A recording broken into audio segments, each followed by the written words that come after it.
The morning began like any other in the capital market's opening, children chasing one another through alleyways, and the rhythm of everyday life beating steadily through the streets. But inside the presidential compound, something unusual was unfolding. President Ibrahim Traoré, known for his bold and unorthodox decisions, stepped into his car with no security convoy, no press alert, and no official agenda. His words to the driver were simple, but startling.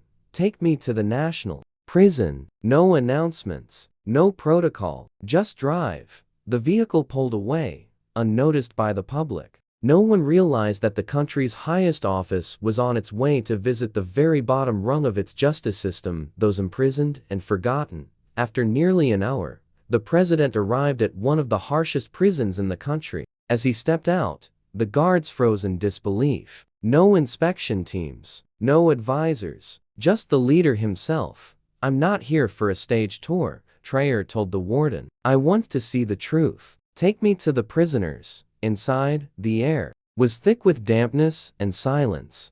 As the president walked through dark corridors and rusted gates, prisoners looked up slowly, stunned. They weren't used to being seen, let alone by their head of state. Yet, instead of giving a speech or moving quickly through the cell blocks, Traoré stopped to speak to them one by one. "How long have you been here? What did they accuse you of? Do you have a family?" He listened not like a politician, but like a man who cared. Some inmates opened up, sharing tales of petty crimes and harsh sentences. Others simply stared, still unable to believe someone had come looking for their stories. But one man stood out. In a dim cell near the end of the block sat a prisoner who hadn't stood to see what was happening. He sat quietly, head bowed, eyes empty. His name was Emmanuel. When the president asked how long he'd been locked away, the answer was a heavy blow. 7 years. For what? "They said I stole money," Emmanuel replied quietly. "I didn't, but my boss needed a scapegoat. I had no lawyer, no voice, no hope." That moment marked a turning point. President Traoré didn't just listen, he acted. "Bring me his file," he told the warden. "Every page, every detail, and I want the names of every officer and every judge involved." What the president discovered that night was devastating. A trial that lasted less than 2 hours. Fabricated evidence. A confession most likely forged. And worst of all, a corrupt judge who had since been dismissed for accepting bribes. Emmanuel had been thrown into a cell by a system designed not to protect the innocent, but to shield the powerful. Within days, the president assembled a team of independent legal experts, human rights advocates, and investigators. Their findings were worse than expected. Emmanuel wasn't the only one. At least 5 others had suffered similar fates under the same employer, a wealthy businessman who had used his influence to crush anyone who threatened his position. Soon, the day came when President Traoré returned to the prison, but this time with the media, legal teams, and the full force of the justice system behind him. In front of cameras and inmates, he addressed Emmanuel.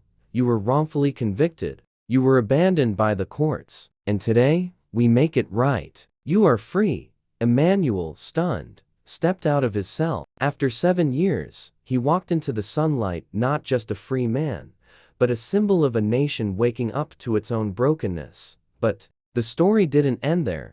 Traoré wasn't satisfied with saving one life. He launched Operation Justice Light, a nationwide review of long-term prisoners, especially those who lacked legal representation. In less than 6 months, over 2,000 cases were reviewed. Hundreds of wrongfully convicted citizens were identified and freed. And for the first time in decades, Burkina Faso's prisons began to shrink, not from laxity, but from justice. Emmanuel became more than a symbol. He was appointed as a special advisor to the government, traveling across the country to investigate overlooked prisons, neglected inmates, and cases lost in bureaucracy. He discovered people held for years without trial, women jailed for nothing more than being poor, and men who never saw a lawyer in their lives. But Emmanuel's message was clear. Freedom isn't just release from prison, it's the chance to rebuild, to be seen, to be heard, and to heal. He advocated for post-prison support, job training, mental health care, legal aid, and most of all, dignity.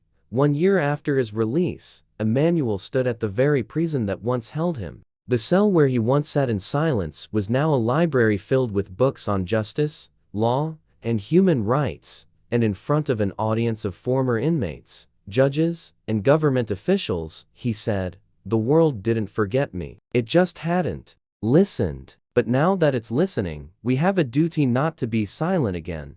President Traoré followed him to the podium. "Sometimes," he said, "a nation is saved not by its leaders, but by the courage of those it once failed." The work was far from over, but the journey had begun. And in the heart of West Africa, a new chapter of justice was being written.